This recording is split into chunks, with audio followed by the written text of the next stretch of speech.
Welcome to Medieval History. Here we strip away comfortable myths and face the harsh realities that history often keeps in the shadows. In this episode, we dive into one of the most disturbing investigations of organized sexual violence during times of war. Get ready for a history lesson that will profoundly change how you see the Mongol invasions, revealing the calculated use of sexual assault in building their empire. If you're joining us for the first time, don't forget to subscribe. In every episode, we bring to light chilling truths that textbooks tend to gloss over or leave out altogether. Turn on your notifications, because the stories ahead will reveal the brutal truth behind the rise of the Mongol Empire and the overwhelming suffering endured by countless women across Asia, the Middle East, and Europe. Before we dive into this history, tell us in the comments where you're watching from and what time it is. We're always fascinated to see our stories reaching people all over the world. Now, let's get started. In today's story, we explore a dark reality faced by women in cities conquered by Mongol forces, a brutal practice known as the 3-day rule. What happened was no accident. It wasn't wild misconduct by undisciplined warriors. It was carefully planned and chillingly official. For 3 full days after a conquest, every Mongol soldier was given complete freedom to do whatever he wanted with the subdued population. Most horrifically, this included the brutal right to sexually violate any woman they could capture. This was more than just brutality. It was psychological warfare, a calculated way to instill terror, reward loyalty, and break any spirit of resistance among the conquered. The result, an epidemic of sexual violence so widespread, its effects still echo in our DNA today. Modern genetic research reveals that around 16 million men alive today share a direct paternal link to Genghis Khan or his male descendants. This remarkable figure stands as living proof of just how widespread and systematic this practice was.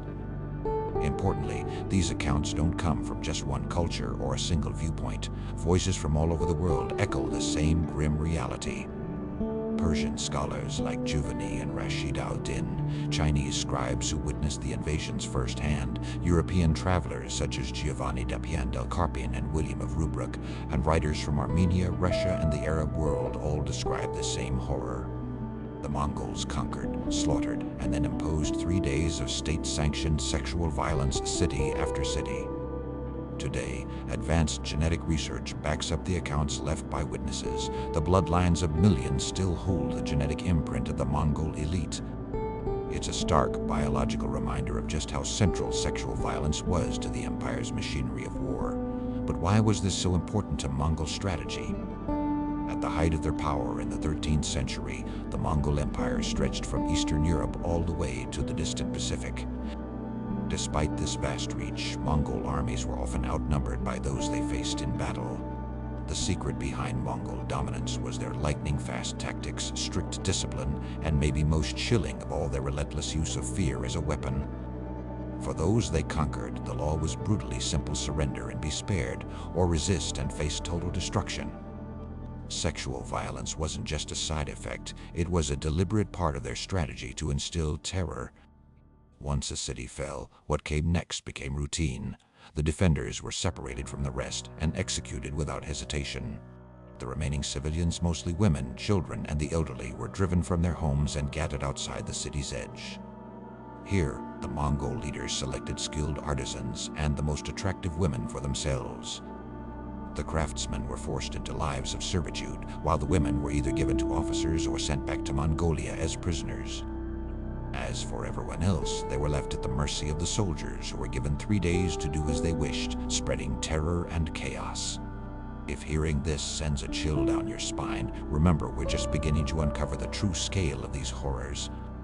Tap the like button so this hidden chapter of the Mongol invasions reaches even more people.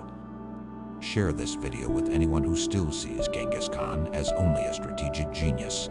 They deserve to know what really drove his empire's expansion.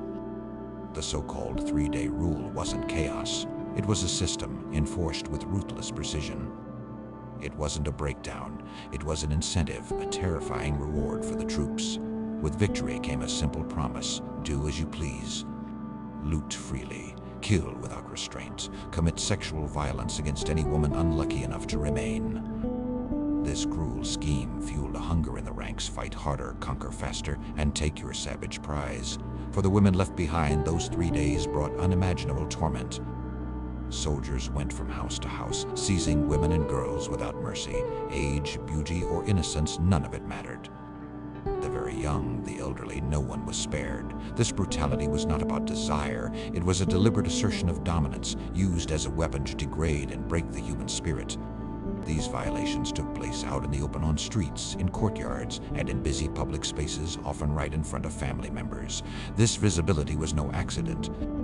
It served a cruel purpose: to break the spirit of the community, to shame men left powerless as their loved ones suffered, and to make sure that defeat left obvious, lasting scars on entire neighborhoods.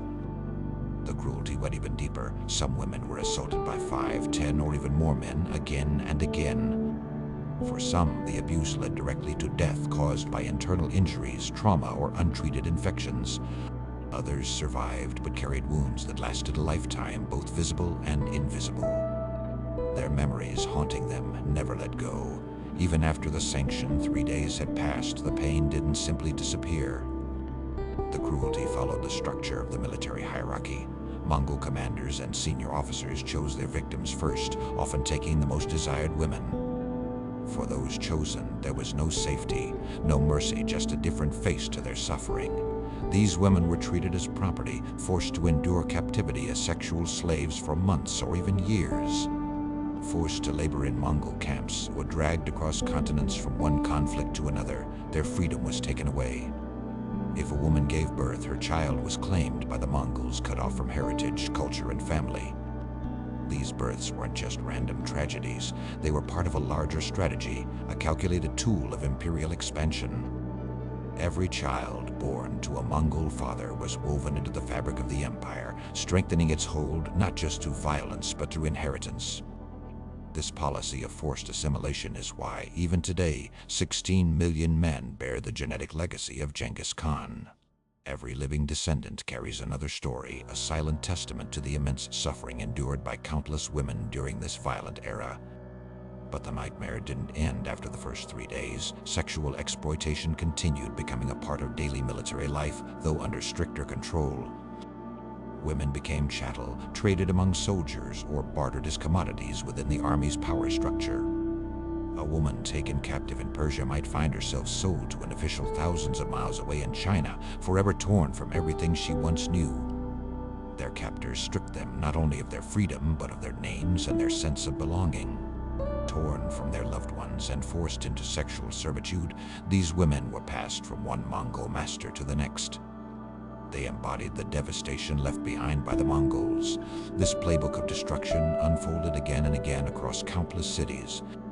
From Nishapur to Baghdad to Kiev, millions of women endured the same ordeal generation after generation. The scale of their suffering was so vast, even the most careful chroniclers struggled to count the true number of victims. The Mongols did not act blindly. They carried out these atrocities with chilling precision, fully aware that news of their cruelty would outpace even their fastest horsemen. Merchants, fleeing villagers, and shaken survivors all helped spread the word. The infamous 3-day rule became yet another weapon in their arsenal, seeding panic in every city long before the distant thunder of hooves. Now, imagine yourself as the leader of one such city, listening as rumors and eyewitness accounts of these horrors reach your ears. The message was unmistakable. Trying to resist meant certain death for your warriors, and 3 nights of unrestrained terror for every woman left behind. Defiance was no longer seen as heroic. Instead, it became an act of desperation, a path that led only to certain destruction.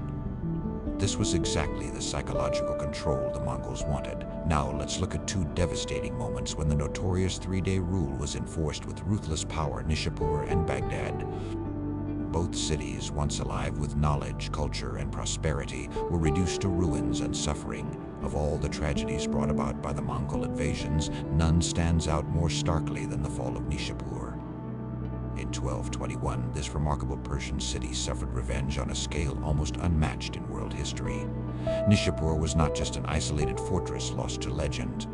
It flourished as a center of art, learning, and commerce, home to nearly 1 million people. Proud, sophisticated, and shielded by imposing walls, the city radiated confidence until the storm appeared on the horizon. As the Mongol horde approached, led by General Tokuchar, the defenders of Nishapur clung to hope behind their strong walls, convinced they could repel the attack. But in the confusion of battle, a single arrow changed everything. It struck Tokuchar, ending his life. This was no small loss. Tokuchar was Genghis Khan's son-in-law, married to the influential Alakai Beki. From that moment on, what unfolded was deeply personal, a quest for retribution, not just another conquest. Legends say that Alakai Beki herself took command, ordering that Nishapur be wiped completely from the map. In April of 1221, those grim orders were carried out with chilling precision. The notorious 3-day rule was enforced on the city, this time with a ferocity that stunned even the Mongols. Persian chronicler Atamalik Juvayni later described how the entire population, men, women, and children, were driven out onto the plains. There they were separated by their sex and age. Artisans and skilled workers were selected for slavery, while the most beautiful women were claimed by high-ranking Mongols prizes of war with their fate sealed. The remaining captives, nearly the entire city, were left at the mercy of the Mongol soldiers. For 3 long days and nights, horror reigned.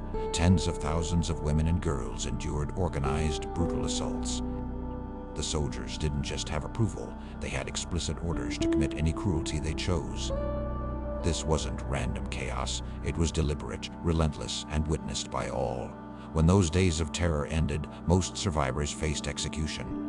According to some accounts, Alakai Beki insisted that not even animals be spared. Dogs, cats, livestock, all were put to death. In the aftermath, the Mongols built pyramids of skulls. It was a gruesome warning to every city in their path: resist, and this will be your fate.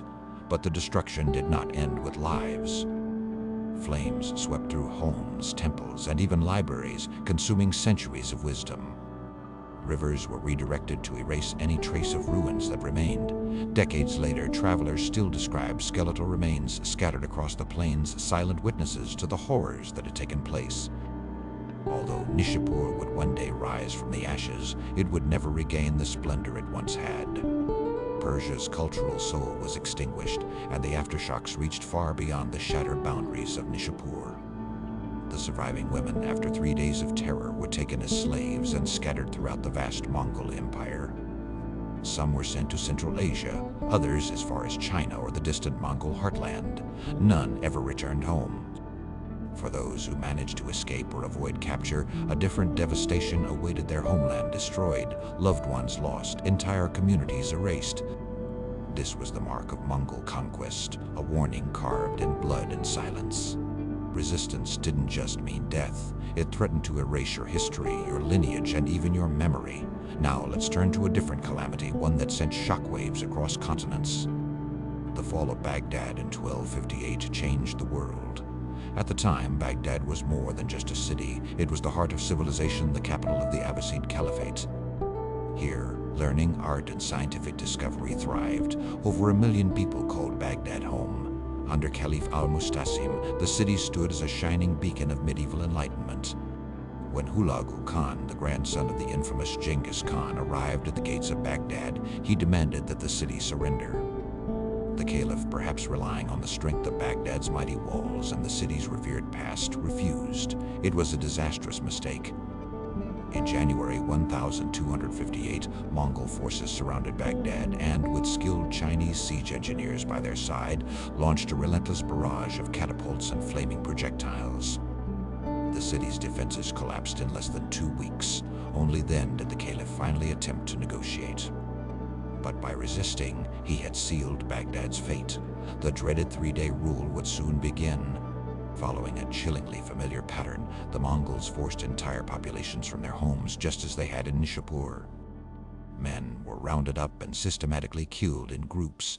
The number of lives lost is almost unimaginable, with estimates ranging from 200,000 to over 1 million. It's said that the Tigris River ran red with blood, then turned black as countless priceless manuscripts from Baghdad's legendary libraries were thrown in, their ink dissolving in the water. But for the women of Baghdad, the nightmare became even more horrifying. Wave after wave, Mongol warriors swept through Baghdad, dragging women from their homes, places of worship, and schools. These women faced brutal beatings, were stripped, and suffered sexual assault, often in broad daylight, right there in open squares, while heartbroken families could only watch. The terror was so great that some women fled to the Tigris River, choosing to drown rather than become spoils of war. Others, overwhelmed with despair, ended their own lives or even those of their children to escape an even darker fate. Chronicler Ibn Kathir described these moments as scenes of relentless agony. Even women of noble birth, even those from the caliph's own palace, were seized, paraded naked, and sold in the slave markets. Some became possessions of Mongol commanders. Others were passed from one soldier to another, reduced to mere property. For these women, the violation was more than physical. Many had lived lives of strict protection and seclusion, shielded by tradition and faith. Now, they were stripped of their dignity, brutalized, and exposed to the gaze of their captors. It was the ultimate sign that their world had been shattered. By the end of those 3 days, Baghdad had become a wasteland filled with broken lives and silence. With the city's fall, the Abbasid Caliphate, a mighty empire that had lasted more than 500 years, came to a violent end. Even the caliph met a symbolic fate, bound in a rug and trampled by horses, his royal blood never touching the earth. But for Baghdad's women, the real tragedy was just beginning. In the months that followed, thousands became pregnant, carrying children conceived through acts of violence. These pregnancies became unmistakable marks of conquest, reminders etched into bodies and families. Many women faced rejection from their loved ones, who saw them as shamed or tainted. Some, in desperation, risked their lives trying to end their pregnancies. Others, overwhelmed, abandoned their newborns. And those who resigned themselves to their fate raised their children under a heavy cloud of silence and sorrow. In sharp contrast, the Mongols saw each of these births as a victory, another thread woven into the fabric of their growing empire. Modern genetic research reveals something remarkable. Nearly 0.5% of men alive today, about 16 million people, carry genetic markers linked to Genghis Khan's bloodline. The legacy of his empire lives on, even in our DNA. This pattern isn't random, nor is it just simple genetic drift. Instead, it's powerful evidence of how systematic, state-driven sexual violence reshaped entire populations on a scale the world had never seen before. The strongest genetic impact appears in former Mongol territories, places like Central Asia, Mongolia, Iran, and vast parts of China. These were all regions repeatedly subjected to the infamous 3-day rule. In these places, history and biology tell the same story. These acts were not just isolated outbursts, they were part of a relentless campaign. The suffering didn't end with those who experienced it firsthand. Instead, that pain splintered and spread through generations. Imagine a place where nearly every woman carries scars and every home shows signs of conquest. No corner of society was spared. No one stayed whole enough to help others heal. Grief became something everyone felt together. Silence and hidden shame were woven into the fabric of entire cultures. Children who were born from these atrocities bore the weight twice marked by their Mongol features, but never truly accepted by their conquerors or fully embraced by their own devastated communities. These children born of conquest grew up in a world where they didn't truly belong anywhere. In their mothers' communities, they were seen as strangers. Among the Mongols, they were always outsiders, marked by their birth. This trauma didn't just survive through stories passed down, it became part of daily life. It was carried in silence, in fears and wounds that no one spoke about. Family bonds, gender roles, even entire cultural identities were all changed by what happened during those 3 terrible days. Civilizations moved forward, forever changed by the psychological shockwaves they endured. Yet when people talk about the Mongol Empire today, they rarely mention these deep scars. Historians often focus on the Mongols' strategic genius, their acceptance of various faiths, and the vast trading routes they established. But the tremendous suffering endured by women across continents, their stories are almost always left untold. In this next segment, we take a closer look at how history has whitewashed that suffering, and why the shadow of the 3-day rule still lingers in the memory and even the genes of millions living today. For centuries, perhaps the hardest truth isn't just the violence people endured, but how the world chose to look the other way. Many historians and writers praise the Mongol Empire for its unmatched military skill, its innovative administration, and its reputation for religious tolerance. At the same time, the three-day rule is often mentioned only in passing. This selective storytelling glosses over the harsh reality faced by countless civilians, especially women. The violence is neatly hidden, allowing the empire building to be admired from a comfortable distance. Suffering becomes a spectacle, while the real victims simply disappear from sight. Nationalist views help this erasure, painting Genghis Khan as a heroic builder and visionary. In these versions of history, the massacres and assaults are downplayed, either dismissed as enemy propaganda or shrugged off as unfortunate parts of ancient warfare. But the reality is much harsher. These acts were not random or senseless. They were carefully planned, carried out deliberately, and even rewarded. They were systematic strategies meant to break the spirit of entire populations. Traditional military history is deeply complicit too. By focusing mainly on battlefield tactics and logistics, it lets atrocities, especially sexual violence, fade into the background. For a long time, these horrors were barely acknowledged. Only in recent decades have scholars started to put women's experiences at the forefront, recognizing rape not as an unfortunate side effect, but as a deliberate weapon of domination and psychological warfare. When we look at the Mongol invasions through this new lens, the scale and intention of the violence become unmistakably clear. Sexual violence has cast a shadow over warfare for centuries. Roman legionaries forced women into slavery. Crusaders brought brutality to captured cities.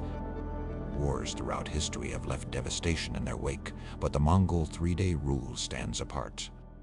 This was not the result of chaos or a lapse in discipline. It was a carefully planned policy. The rule was announced, enforced by command, and even rewarded. It gave soldiers a brutal privilege for their victory, while sending a terrifying message to other cities: resist and face the same fate. The mere knowledge of what was coming shaped every decision the besieged had to make. When conquest seemed certain, communities took unimaginable measures. Women were hidden in cellars, dropped into wells, or secretly smuggled out of doomed towns by any means possible. Some families faced a heartbreaking choice, taking the lives of their loved ones rather than let them fall into enemy hands.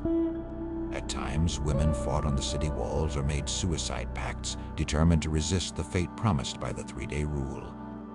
These desperate actions, hiding, fighting, and even the unthinkable, show just how certain people were that the Mongols would keep their word and enforce their edict without mercy. Survivors knew exactly what the three-day rule meant. The violence might be limited in time, but it never truly stopped. When those days ended, the horror just changed form.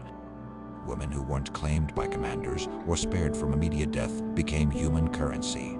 They were sold at auctions, traded between loyalists, given away as gifts, or used to settle debts. Many were taken far from their homes. A young woman captured in Persia might turn up months later in a remote Mongol fortress. Another sieged near Kiev could find herself forced into a new life in Samarkand or even farther away. With each conversation, their heritage, language, and family bonds slowly unraveled until all that was left was their value to others. Behind the scenes, the Empire's laws about population changed everything. According to those rules, any child fathered by a Mongol was considered Mongol, no matter who the mother was or where she came from. It was a deliberate way to absorb the conquered people and spread their bloodline across vast regions. Today, patterns in the Y chromosome reveal this history not through legend or myth, but as scientific evidence of a harsh social design. These genetic markers are silent witnesses, proof written into our DNA of violence, forced parenthood, and an imperial blueprint that destroyed consent. But the impact didn't stop with the first victims. Instead, this pain became woven into the very roots of entire societies, reshaping traditions and identities over centuries. When loss and humiliation are found in every family tree, true recovery stays just out of reach. No community was left untouched. No hidden hamlet escaped the devastation. Even when stories are silenced or erased, trauma finds a way to linger. It seeps into the way mothers comfort their children, into the rituals of marriage, and in the quiet, cautious lessons passed from mothers to daughters. The children of survivors stood always at the border, bearing the features of the oppressors, yet living among the defeated. Many never felt truly welcomed. They were neither fully embraced nor outright rejected, constant reminders of all that had been taken. In some places, they were accepted as innocents. In others, just their presence was too much to bear. These children became visible scars of past ruin. Their very existence kept old wounds open, never letting them fully heal. Throughout it all, collective denial was the only shield, fragile as it may have been. It's often easier to praise an empire's swift armies and efficient couriers rather than confront the horrors they left behind. Celebrating the reopening of trade seems simple, but it's much harder to picture a marketplace where a noblewoman is paraded and sold in public view. But true history calls on us to face both sides. The same vast network that carried news and goods across continents also spread terror deliberately and with grim spectacle. Of all the messages it sent, none was louder than the 3-day rule. The record is clear. Testimonies from Persian, Arab, Chinese, Armenian, Russian, and European sources all reveal a haunting pattern: families torn apart, victims chosen, mass killings, and brief periods of sanctioned chaos. While most historical records avoid graphic sexual details, the implications are unmistakable. When specifics are mentioned, they describe assaults carried out in public. These acts were designed not just to disgrace victims and break spirits, but also to intimidate neighboring cities into surrendering. Every so often in these chronicles, a fleeting note preserves a woman's point of view, a whisper that pierces centuries of silence. One haunting letter written by a woman taken to Karakoram begged her family not to pay for her return. Shame held her captive as powerfully as any iron chain. A Chinese poet who survived by hiding described wandering alone through the ruins of his city. He felt as if he were just a ghost in the aftermath. These are only stray voices, not a full symphony. But their quiet pain reveals truths that grand stories often ignore. Why should we care about these echoes today? Because their consequences still shape our world. The genetic legacy of those conquests lives on in millions of people today. The cultural impact is still felt in the stories we tell, in the silences we keep, and in the ways certain rituals are performed. Even now, we often overlook the reality of sexual violence during wartime. By studying the Mongol 3-day rule with honest eyes, we gain better tools to recognize and confront these tactics when they resurface. Seeing it as a deliberate policy also helps us understand why some cities surrendered without a fight, while others resisted to the bitter end. Leaders weighed the cost not just in terms of money, but also the near certainty of destruction and the undeniable fact that their women would be targeted. This brutal calculation, measuring lives, dignity, and suffering, often made surrender seem like the only logical choice. The Mongol leaders knew exactly what they were doing. Their violence wasn't random rage, it was carefully calculated and ruthlessly efficient. There's another, deeper reason to look at these truths directly, something called memory justice. The massive piles of skulls weren't just meant for the present, they were built to terrify future generations into obedience. Turning away from the reality of sexual violence allowed that terror to persist quiet and invisible for centuries. Speaking the truth can't rewrite the past, but it does take back power from those who used cruelty as a weapon. So, what should we hold on to? Remember, the Mongol Empire's astonishing achievements came alongside calculated brutality. Remember, conquest was never just about changing borders, it was always about shattered lives. And remember, the 3-day rule wasn't a whispered rumor, it was standard procedure. Remember, those genetic legacies, 16 billion men who can trace their lineage to a single famous name, stand as silent witnesses to the countless women who were denied control over their own lives. If you're still with me, you can now see why the legend of Genghis Khan as a brilliant military strategist is only half the truth. His military genius mattered, so did his cavalry and the spies who carried secrets across the land. But just as crucial was the calculated use of sexual terror, a deliberate weapon in the building of an empire. History is not shaped only by warriors and territory, but also by the violence carried out in broad daylight. That too is how empires were made. Here's what you can expect going forward. If you want history revealed, free from comforting illusions, join us here at Echoes of Torture. Subscribe and turn on notifications so you never miss an investigation. In each episode, we face the truths most people avoid. Share this story with anyone who still thinks conquest is just about clever strategy. Encourage them to consider the meaning of the 3-day rule, the real human cost behind the legends. And let us know in the comments what impacted you most or what you'd like us to explore next. If you're ready to learn more, explore our other investigations, how Roman legions treated captive women, the systematic sexual enslavement of the Ottoman era, and our expose on colonial empires using sexual violence as a tool of domination. The truth can be blunt and often unbearable.